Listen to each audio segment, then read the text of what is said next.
ফ্রান্সের president Emmanuel ম্যাক্রোর স্ত্রী Brigitte ম্যাক্রোকে নিয়ে সাইবার বুলিংয়ের অভিযোগে আদালতে মামলা হয়েছে। অনলাইনে মিথ্যা ও ব্যঙ্গাত্মক মন্তব্য ছড়িয়ে মানহানির অভিযোগে 10 জন অভিযুক্তকে আদালতে হাজির করা হয়েছে। ব্রিজিটের লিঙ্গ পরিচয়, যৌনতা এবং প্রেসিডেন্ট দম্পতির বয়সের ব্যবধান নিয়ে সামাজিক মাধ্যমে অপমানজনক ও ভ্রান্ত তথ্য প্রচারের অভিযোগে তাদের বিরুদ্ধে মামলা করা হয়। দোষী প্রমাণিত হলে অভিযুক্তদের সর্বোচ্চ 2 বছর পর্যন্ত কারাদণ্ড হতে পারে।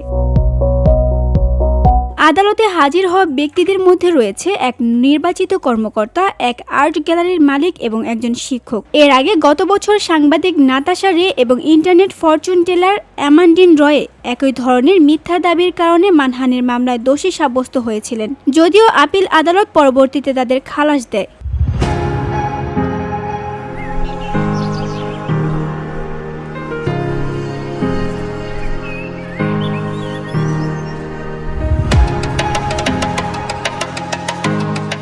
ব্রিজিট ও ইমানুয়েল ম্যাক্রো 2007 সালে বিবাহ বন্ধনে আবদ্ধ হন। তখন ম্যাক্রোর বয়স ছিল 29 এবং ব্রিজিটের 54 বছর। তবে 2017 সালে ম্যাক্রো প্রথমবারের মতো ফ্রান্সের প্রেসিডেন্ট নির্বাচিত হওয়ার পর থেকেই এই দম্পতি আন্তর্জাতিক আলোচনায় আসেন। তখন থেকে সামাজিক মাধ্যমে ষড়যন্ত্রতন্ত্র ছড়াতে শুরু হয়, যেখানে দাবি করা হয় ব্রিজিট নাকি ট্রান্সজেন্ডার।